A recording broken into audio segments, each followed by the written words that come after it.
Hello friends, welcome to Telugu audio stories. మీరు కనుక ఛానల్ని ఫస్ట్ టైం చూస్తున్నట్లయితే ఛానల్ సబ్స్క్రైబ్ చేయండి, లైక్ చేయండి. అలానే ఈ కథపై మీ విలువైన ఒపీనియన్ని కామెంట్ రూపంలో తెలియజేయండి. ఇక కథలోకి వెళ్దామా?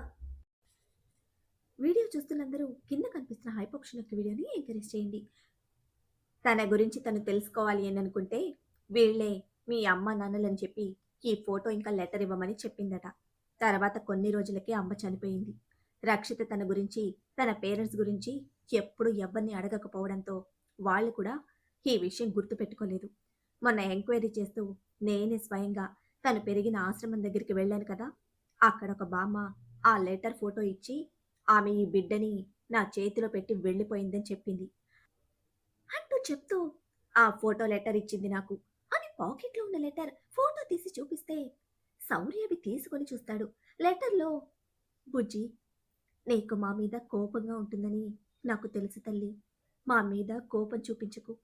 నా ఆరోగ్యం బాగోటం లేదు. నేనింకా ఎన్ని రోజులుంటానో కూడా తెలీదు. అందుకే నిన్నిలా వదిలేసి వెళ్తున్నాను. నన్ను క్షమించు తల్లి.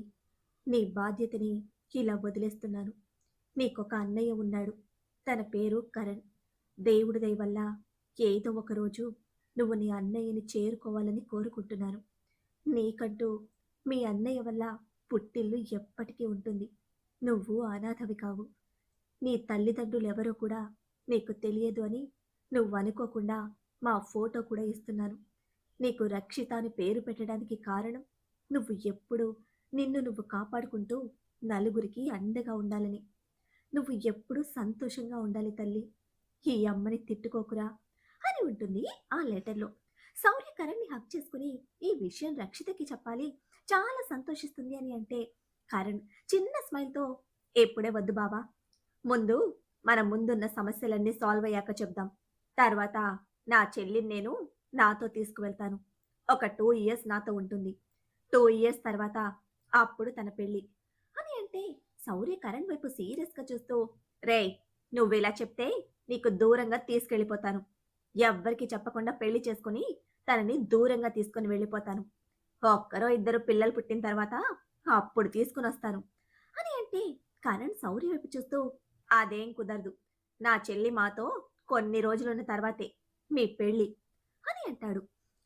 శౌర్య ఏదో అనబోతూ ఉంటే అప్పుడే శౌర్య ఫోన్ రింగ్ అవుతూ ఉంటే శౌర్య కరణ్ని పళ్ళు కొరుకుతూ గుర్రుగా చూస్తూ ఫోన్లో నెంబర్ చూసి కాల్ అటెండ్ చేస్తాడు. అటువైపు నుంచి కార్తీక్, శౌర్య హలో అని అని కూడా అనకముందే, ఇప్పుడు నువ్వు చెప్పిన పని చేయకుండా ముచ్చట్లు పెడుతూ అక్కడే ఉంటే మాత్రం కరణ్ చెప్పినట్టు 2 ఏళ్లకు కాదు, ఇంకో 2 ఏళ్లు కలిపి 4 ఏళ్లకు అవుతుంది నీ పెళ్ళి అని ఒక డెడ్లీ వార్నింగ్ ఇచ్చి కాల్ కట్ చేస్తాడు. ఫోన్ వైపు చూస్తూ శౌర్య పళ్ళు కొరుకుతూ, తెక్క రావణ్, మెంటల్ రావణ్ అని తిట్టుకుంటూ విసవిస బయటకు నడుస్తాడు కార్ వైపు. శౌర్య కార్లో కూర్చోగానే ఫోన్కి ఒక మెసేజ్ రావడంతో మైక్ కరణ్ కూర్చున్న తర్వాత కార్ స్టార్ట్ చేస్తాడు. శౌర్య ఫోన్ తీసి మెసేజ్ ఓపెన్ చేసి చూస్తే, నాకు ఎంత తిక్క మెంటల్ ఉన్నాయో చూపిస్తాను, వెయిట్ అని ఉంటుంది కార్తీక్ నుంచి వచ్చిన ఆ మెసేజ్లో. దానికి శౌర్య మూతి ముడుచుకొని, ఇలా అన్నీ ఎలా తెలుస్తాయో ఏమో ఈ బీస్ట్కి, కరెక్ట్గా రిటర్ట్ ఇస్తాడు అని అనుకుంటే, బీస్ట్ని కదా, అందుకే అన్నీ అలా తెలుస్తూ ఉంటాయిరా అని ఇంకో మెసేజ్ రావడంతో ఫోన్ పాకెట్లో పడేసి ఇంకా మనసులో కూడా ఏమీ అనుకోకుండా బుద్ధిగా కూర్చుంటాడు. వెనక నుంచి కరణ్ కొంచెం ముందుకు వంగి, ఏంటి బావగారు, మూతి ముడుచుకున్నట్టున్నారు, ఇలా మూతి ముడుచుకుంటే చాలా క్యూట్గా ఉన్నారు మీరు అని ఆట పట్టిస్తూ ఉంటే శౌర్య సీరియస్గా కరణ్ వైపు చూస్తూ, నీ సంగతి తర్వాత చూస్తాన్రా అని ఉడికిపోతూ అంటే కరణ్ నవ్వుతూ, ఏ, నీకు మా చెల్లొద్దా అని అడుగుతాడు. శౌర్య కరణ్కి ఒక సీరియస్ లుక్ ఇచ్చి ఫోన్కి మెయిల్ రావడంతో ఆ మెయిల్ ఓపెన్ చేసి సీరియస్గా అందులో ఉన్న మ్యాటర్ చూస్తూ ఉంటాడు. ఒక 5 నిమిషాలకు తల తిప్పి కరణ్ వైపు చూస్తూ, కరణ్, రేపు మార్నింగ్ కాదు, వాళ్ళ ముగ్గురిని ఇప్పుడే వెతుకొని వచ్చేద్దాం అని మైక్ వైపు చూస్తూ ఒక అడ్రస్ చెప్తే కార్తీక్కి మెసేజ్ చేసి మైక్ కార్ యూటర్న్ తిప్పి శౌర్య చెప్పిన వైపు పోనిస్తాడు. కార్తీక్ డైరెక్ట్గా ప్రకాష్ ఇంటికి వెళ్తాడు. కార్తీక్ అంతకు ముందు వెళ్ళినప్పుడు కార్తీక్ ఎప్పుడు వచ్చినా అలో చేయమని ప్రకాష్ చెప్పడంతో వాచ్మెన్ వెంటనే గేట్ ఓపెన్ చేస్తే కార్తీక్ కార్ని లోపలికి పోనించి ఫోన్ తీసి శౌర్యకి మెసేజ్ చేస్తూ ఉంటాడు. అప్పటి వరకు ఉన్న కోపం కొంచెం తగ్గడంతో చిన్న స్మైల్ పెదవుల మీద చేరుతుంది. అతను పెట్టిన మెసేజ్కి శౌర్య ఫేస్ ఎక్స్ప్రెషన్ ఊహించుకోగానే లాస్ట్లో శౌర్య నుంచి మేము ఇంటికి రావడానికి లేట్ అవుతుంది, వాళ్ళని ఎత్తుకు రావడానికి నేను కూడా వెళ్తున్నా అని వచ్చిన మెసేజ్ చూసి ఫోన్ పాకెట్లో వేసుకుని కార్ దిగుతాడు. అప్పుడే రాజు కూడా రావడంతో ఇద్దరు కలిసి ఇంట్లోకి వెళ్తే రాజు కార్తీక్ చేతిని చూసి కార్తీక్ వైపు చూస్తాడు. కార్తీక్ ఫేస్ సీరియస్ గా ఉండడంతో ఇక్కడ పనయ్యాక హాస్పిటల్కి తీసుకుని వెళ్ళాలని అనుకుని మౌనంగా కార్తీక్ వెనక్కి వెళ్తే హాల్లో కూర్చొని మాట్లాడుకుంటూ ఉన్న రాజేష్ ప్రకాష్ని చూడగానే కార్తీక్కి కోపం పీక్స్ లోకి పోతుంది. కార్తీక్ రెండే అడుగుల్లో ప్రకాష్ని చేరుకొని కాలర్ పట్టుకుని సీరియస్ గా చూస్తూ, నీకెంత ధైర్యం ఉంటే నా భార్యని కిడ్నాప్ చేస్తానని నాకే ఫోన్ చేస్తావు అని ఉరుముతున్న కళ్ళతో అడిగితే కూర్చొని మాట్లాడుకుంటూ ఉన్న రాజేష్ ప్రకాష్ అక్కడ కార్తీక్ ని ఊహించకపోవడంతో షాక్ గా కార్తీక్ వైపు చూస్తూ ఉంటారు. ప్రకాష్ అయోమయంగా కార్తీక్ వైపు చూస్తూ, అజయ్ కృష్ణ గారు మీరేమంటున్నారు అని అడుగుతాడు జరిగింది గుర్తులేకపోవడంతో. కార్తీక్ ప్రకాష్ వైపు చాలా సీరియస్ గా చూస్తూ, నీకెంత ధైర్యం ఉంటే నా భార్యని కిడ్నాప్ చేస్తానని నాకే ఫోన్ చేసి చెప్తావా అని బేస్ వాయిస్ లో అడుగుతూ ఉంటే ప్రకాష్ కార్తీక్ కళ్ళలో కనిపిస్తున్న కోపానికి అప్రయత్నంగా 2 అడుగులు వెనక్కి వేస్తాడు. కార్తీక్ ఒక అడుగు ముందుకు వేసి అరుణ వర్ణిమ దాల్చిన కళ్ళతో తీక్షణంగా చూస్తాడు ప్రకాష్ వైపు. ప్రకాష్ కి జరిగింది గుర్తు రావడంతో కంగారుగా తడబడుతూ, మీ మీరు ఏం మాట్లాడుతున్నారు అజయ్ కృష్ణ గారు, నేను మీకు ఫోన్ చేయడం ఏంటి అని అడుగుతాడు భయాన్ని లోపలే అడిచేస్తూ. కార్తీక్ కోపాన్ని చూసి రాజేష్ వణికిపోతూ షాక్తో బిగుసుకుపోతే కదలక మెదలక ఉన్న చోటే నిలబడతాడు భయంగా కార్తీక్ వైపు చూస్తూ. అసలు ఏం జరిగిందో తెలియని అయోమయంలో ఎంత భయం దాచాలని చూసినా కూడా ప్రకాష్ వణికిపోతూ ఒళ్ళంతా చెమటలు పడుతూ ఉంటాయి. సెంట్రల్ ఏసీలో కూడా కళ్ళలో భయం స్పష్టంగా కనిపిస్తూ ఉంటే కార్తీక్ ప్రకాష్ కాలర్ వదిలిపెట్టకుండా అలాగే పట్టుకుని, నాకు ఫోన్ చేసి నా భార్యని కిడ్నాప్ చేస్తానని చెప్పారు కదా, ఆ మాట చెప్పడానికి మీకెంత ధైర్యం? నేను తలుచుకుంటే 2 రోజుల్లో మీ ముఖ్యమంత్రి పదవిని పోయేలా చేయగలను. 2 నిమిషాల్లో మీ లైఫ్ని రోడ్డు మీదకి తీసుకురాగలను. నా గురించి తెలిసి కూడా మీరు నాకే ఫోన్ చేసి నన్నే బెదిరిస్తారా? హౌ డేర్ యూ అని కాలర్ వదిలి లాగి పెట్టి ఒక్కటి పీకడంతో ప్రకాష్ 2 అడుగుల దూరంలో పడిపోవడంతో సోఫా ఎడ్జ్కి తల తగులుతుంది. ప్రకాష్ తేరుకోవడానికి 4 నిమిషాలు పడితే 4 నిమిషాల తర్వాత తలంత బరువుగా కళ్ళు బయర్లు కమ్మడంతో మసకగా కనిపిస్తూ ఉంటుంది. తల విదిలిస్తూ 2 నిమిషాలకు సోఫాని గట్టిగా పట్టుకుని చిన్నగా లేచి కూర్చుంటాడు. అప్పటికి తేరుకోవడంతో రాజేష్ తల తిప్పి కింద కూర్చునున్న ప్రకాష్ వైపు చూస్తూ లేవడానికి సహాయం చేస్తూ ఉంటే తర్వాత 4 నిమిషాలకు ఇంకొంచెం చేరుకుని చిన్నగా రాజేష్ సహాయంతో లేచి నిలబడతాడు. కార్తీక్ ఒక్క అడుగులోనే ప్రకాష్ని చేరుకుని కాలర్ పట్టుకుని, అసలు మీరొక ముఖ్యమంత్రి అయ్యుండి ఇలా చేయడానికి సిగ్గులేదా? ఇప్పుడే మీ ముఖ్యమంత్రి పదవి పోతుంది. మీ ఇలాంటి వాడిని ఒక బాధ్యత గల పదవిలో ఉండనివ్వకూడదు అని అంటూ ఫోన్ తీసుకుంటే వెంటనే ప్రకాష్ కంగారుగా, అజయ్ కృష్ణ గారు అసలు మీరు చెప్తుంది నాకేం అర్థం కావటలేదు. నేను మీకు ఫోన్ చేయడం ఏంటి, మిమ్మల్ని బెదిరించడం ఏంటి? ప్లీజ్ కొంచెం అర్థమయ్యేలా ఏం జరిగిందో చెప్పండి అని అడిగితే కార్తీక్ తన ఫోన్ తీసి కాల్ రికార్డ్ ఆన్ చేసి ప్రకాష్ అతనికి కాల్ చేసి బెదిరించిన ఫోన్ కాల్ చూపిస్తాడు. ప్రకాష్ నుదుటి మీద పడుతున్న చెమటని తుడుచుకుంటూ, "ఆ, అది నేను కాదజీ కృష్ణ గారు, నేను మీకు ఎలాంటి కాల్ చేయలేదు" అని అంటే కార్తీక్ నెంబర్ చూపిస్తూ, "ఈ ప్రైవేట్ నెంబర్ మీదే. మా హ్యాకింగ్ టీం ఈ నెంబర్ను ట్రేస్ చేశారు. ఈ నెంబర్ మీరే యూజ్ చేస్తున్నారని తెలిసింది. మీ వయసుకి మీ పొజిషన్కి రెస్పెక్ట్ ఇస్తున్నాను కాబట్టి ఇంత కూల్గా మాట్లాడుతున్నాను. లేదంటే నా సమాధానం మరోలా ఉండేది. మర్యాదగా చెప్పండి, ఎందుకు నాకు ఫోన్ చేసి బెదిరించారు మీరు? అది కూడా నా భార్య గురించి" అని అడుగుతాడు బేస్ వాయిస్తో. కార్తీక్ వాయిస్కే రాజేష్ వణికిపోతూ టెన్షన్తో కళ్ళు తిరిగి పడిపోయేలా ఉంటే ప్రకాష్ లేని ధైర్యాన్ని అరువు తెచ్చుకుంటూ, అజయ్ కృష్ణ గారు ఆ నెంబర్ నాదే కానీ నేను ఫోన్ చేయలేదండి మీకు అంటూ చెప్పడంతో కార్తీక్ ఇంకొక్కటి కొడతాడు ప్రకాష్ని గట్టిగా. ప్రకాష్ 4 అడుగుల దూరంలో పడితే బయట నుంచి ప్రకాష్ సెక్యూరిటీ పరుగున లోపలికి వస్తారు. లోపల నుంచి ప్రకాష్ అరుపు గట్టిగా వినిపించడంతో ప్రకాష్ కింద పడిపోయి ఉండడంతో సీరియస్గా కార్తీక్కి రాజుకి గన్స్ గురిపెడితే అక్కడే ఉన్న వాళ్ళలో కొంతమంది కార్తీక్ శౌర్య మనుషులు కూడా ఉండడంతో కార్తీక్ సీరియస్గా చూస్తాడు వాళ్ళ వైపు. కార్తీక్ కళ్ళల్లో కనిపిస్తున్న కోపానికి అప్రయత్నంగా అందరూ ఒక్కడుగు వెనక్కి వేస్తే ప్రకాష్ ఒక 2 నిమిషాలకు తేరుకొని కొంచెం కష్టంగా లేచి కూర్చొని అందరి వైపు చూస్తూ మీరు బయటకు వెళ్ళండి, ఇది నా పర్సనల్ టైం అంటూ చెప్తాడు. వాళ్ళందరూ ప్రకాష్ వైపు చూస్తూ ఉంటే ప్రకాష్ చాలా కష్టంగా రాజేష్ హెల్ప్తో లేచి నిలబడి అందరి వైపు చూస్తూ మీరు వెళ్ళండి అని అంటాడు.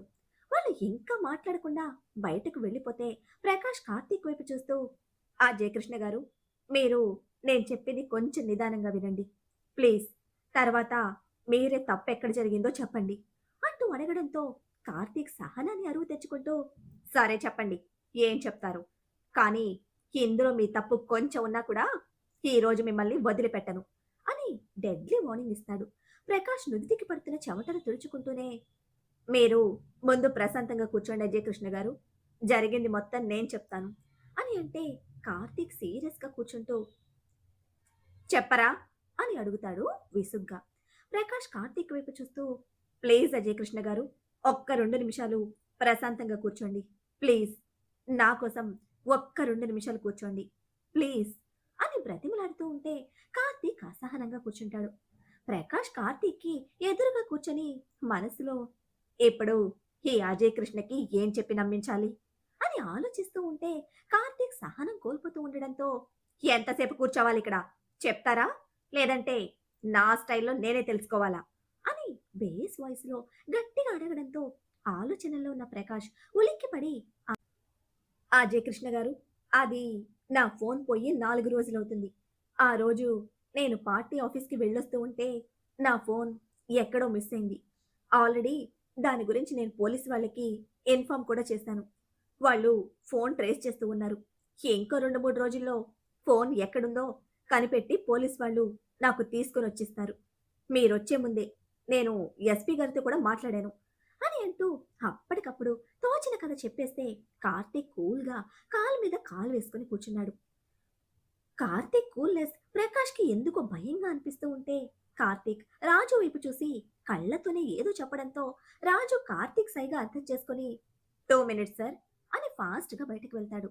కార్తీక్ కూల్నెస్ నేర్పించేంత కూల్గా ప్రకాష్ వైపు చూస్తూ కూర్చోండి సీఎం గారు, మీరు కూడా కూర్చోండి, మీ ఇంట్లో మీరే నిలబడితే ఎలా, మనం ఈ విషయాన్ని ఒక 10 మినిట్స్ తర్వాత కంటిన్యూ చేద్దాం. మా వాళ్ళు మీ ఫోన్ని ట్రేస్ చేసి ఎక్కడుందో కనుక్కున్న తర్వాత, అప్పటి వరకు నేను ఏ డెసిషన్ తీసుకోను. ఆ ఫోన్ నిజంగా మీరు చెప్పినట్టు ఇక్కడ లేకపోతే, ఐ మీన్ మీ దగ్గర లేకపోతే ఓకే, ఉంటే మాత్రం ఇప్పుడు మీరు నాకు అబద్ధం చెప్పినందుకు నా కోపాన్ని చూడాల్సి వస్తుంది అని ఒక డెడ్లీ వార్నింగ్ ఇస్తాడు. రాజు చెప్పినట్టుగా కరెక్ట్గా 2 మినిట్స్లో ఒక ల్యాప్టాప్ ఇంకా ఒక చిన్న డివైస్ తీసుకుని లోపలికి వచ్చి కార్తీక్ వైపు ఒకసారి చూసి కార్తీక్ పక్కనే కూర్చొని ల్యాప్టాప్ ఆన్ చేసి లొకేషన్ ట్రేస్ చేస్తున్నట్టు చేస్తూ ఉంటే ప్రకాష్ నుదుటిన పడుతున్న చెమటలు తుడుచుకుంటూ ఇప్పుడు ఏం చేయాలి అని ఆలోచిస్తూ ఉన్నాడు. ఒక 2 మినిట్స్కి ఒక ఐడియా రావడంతో చిన్నగా రాజేష్ వైపు జరిగి పాకెట్లో ఉన్న ఫోన్ తీసి కార్తీక్ రాజు చూడకుండా ఆ ఫోన్ రాజేష్ పాకెట్లో పెడతాడు. కానీ కంటి చివరి నుంచి ప్రకాష్ వైపే చూస్తూ ఉన్న కార్తీక్కి ప్రకాష్ చేసిన పని పెదవుల మీద సైడ్ స్మైల్ తెప్పిస్తూ ఉంటే రాజేష్ కంగారుగా ప్రకాష్ వైపు చూస్తాడు. ప్రకాష్ కార్తీక్ రాజు వైపు ఒకసారి చూసి రాజేష్ వైపు బెండయ్యి చిన్నగా బయటకు వెళ్ళి ఇది సెక్యూరిటీలో ఒకరికివ్వు, వాళ్ళని ఫాస్ట్గా వీలైనంత దూరం తీసుకువెళ్ళి సిమ్ని తీసి బ్రేక్ చేసి పడేయమని చెప్పు, నేను వెళ్తే డౌట్ వస్తుంది, అందుకే నువ్వు వెళ్ళి ఈ ఫోన్ ఇవ్వు, త్వరగా వెళ్ళు అని తొందర చేస్తూ ఉంటే రాజేష్ కార్తీక్ వైపు ఒకసారి చూసి ఫోన్ తీసుకొని ఏదో కాల్ వచ్చినట్టు యాక్ట్ చేస్తూ హలో హలో అంటూ వినిపించినట్టుగా బయటకు వెళ్తాడు, కొంచెం ఫాస్ట్గా అడుగులు వేస్తూ. కార్తీక్ నవ్వుకుంటూ సైలెంట్గా కూర్చుంటే రాజేష్ ప్రకాష్ చెప్పినట్టే అప్పటి వరకు కార్తీక్ ముందు భయంతో సరిగ్గా ఊపిరాడినట్టు అనిపించడంతో కొంచెం రిలీఫ్గా బ్రీత్ తీసుకుని ఒక 5 మినిట్స్కి లోపలికి వచ్చి సైలెంట్గా వెళ్ళి ప్రకాష్ పక్కన కూర్చొని ఓకే అన్నట్టు థమ్ ఫింగర్ చూపిస్తాడు. ప్రకాష్ కొంచెం రిలీఫ్గా బ్రీత్ తీసుకొని ఒక 10 మినిట్స్కి రాజు కార్తీక్ వైపు చూస్తూ సార్, ఈ నెంబర్ ఈ సిటీలోనే ఉంది, కానీ కరెక్ట్ లొకేషన్ కావాలి అంటే కొంచెం టైం పడుతుంది తెలుసుకోవడానికి అని చెప్పడంతో కార్తీక్ ప్రకాష్ వైపు ఒకసారి చూసి ఎంతసేపు పడుతుంది అని అడిగితే ఇంకొక 10 మినిట్స్ పడుతుంది సార్ అని చెప్తాడు రాజు. సరే కనుక్కో అని చెప్పి ఫోన్ తీసి బయట ఉన్న తన సెక్యూరిటీకి ప్రకాష్ మెసేజ్ చేస్తే ఇంటి నుంచి బయటకు వెళ్ళిన అతన్ని ఫాలో అవుతూ ఉన్న అతనికి అటు నుంచి అతను మన దగ్గరే ఉన్నాడు సార్ ఇప్పుడు అని మెసేజ్ రావడంతో ఓకే అని కూల్గా క్యాండీ క్రష్ తీసి ఆడుకుంటూ ఉంటే కరెక్ట్గా 10 మినిట్స్కి రాజు కార్తీక్ వైపు చూస్తూ సార్ లొకేషన్ ట్రేస్డ్ అని చెప్పడంతో కార్తీక్ తల తిప్పకుండానే ఆ లొకేషన్ అండ్ డీటెయిల్స్ మన వాళ్ళకి షేర్ చేసి త్వరగా ఇక్కడికి తీసుకొని రమ్మని చెప్పు అంటూ చెప్తాడు. రాజు ఓకే సార్ అని బయట ఉన్న వాళ్ళకి మెసేజ్ చేస్తే ఒక 10 మినిట్స్ తర్వాత ముందు అనుకున్నట్టే చేయమని ప్రకాష్కి టెన్షన్తో మోషన్స్ అయ్యేలా ఉంటే ఏం చేయాలో ఎలా తప్పించుకోవాలో అర్థం కాక ఆలోచిస్తూ ఉన్నాడు. కార్తీక్ వాళ్ళు బయటకు వెళ్ళిన తర్వాత ఖుషి కొంచెం డల్గా కూర్చుంటే ఒక 5 నిమిషాలకు బ్రైట్గా నవ్వుతూ మనసులో నా రావణ్ ఇంటికి వచ్చేసరికి స్పెషల్గా ఏదైనా కుక్ చేస్తాను, ఈరోజు ఖచ్చితంగా నేను ప్రిపేర్ చేసిన ఐటెం తిని నన్ను మెచ్చుకోవాలి అందరూ అని ఫిక్స్ అయ్యి హుషారుగా కిచెన్లోకి వెళ్ళి కిచెన్లో ఉన్న అందరినీ బయటికి పంపించేస్తుంది. ఎవరి రూమ్లోకి వాళ్ళు వెళ్ళడంతో ఖుషి కిచెన్లోకి వెళ్ళడం ఎవ్వరూ చూడకపోవడంతో ఖుషి కిచెన్లో చుట్టూ చూస్తూ ఏం ప్రిపేర్ చేద్దామని బుగ్గ మీద వేలు పెట్టుకుని ట్యాప్ చేసుకుంటూ ఆలోచిస్తూ ఉంటే ఒక 5 నిమిషాలకు ఏదో ఒకటి చేద్దాంలే అని అనుకొని కిచెన్లో ఏమేమి ఉన్నాయో అని చూసి ఫాస్ట్గా చేతికి అందినవి తీసుకుంటూ పెద్ద షెఫ్లా ఫీల్ అవుతూ కుక్ చేయడం స్టార్ట్ చేసింది. ఇంతకీ మన ఖుషి పాప షెఫ్ రేంజ్లో ఏం ప్రిపేర్ చేస్తుందంటారు? పాపం ఖుషి వంటకి బలయ్యేదెవరో. కార్తీక్ మనుషులు ఆ ప్రైవేట్ నెంబర్ని ట్రాక్ చేయగలుగుతారా? ప్రకాష్ పరిస్థితి ఏం కానుంది? ఏం జరుగుతుందో తెలియాలంటే నెక్స్ట్ ఎపిసోడ్ని ఫాలో చేయండి. అలానే ఈ ఎపిసోడ్ని లైక్ చేయడం మాత్రం మర్చిపోకండి. Bye friends.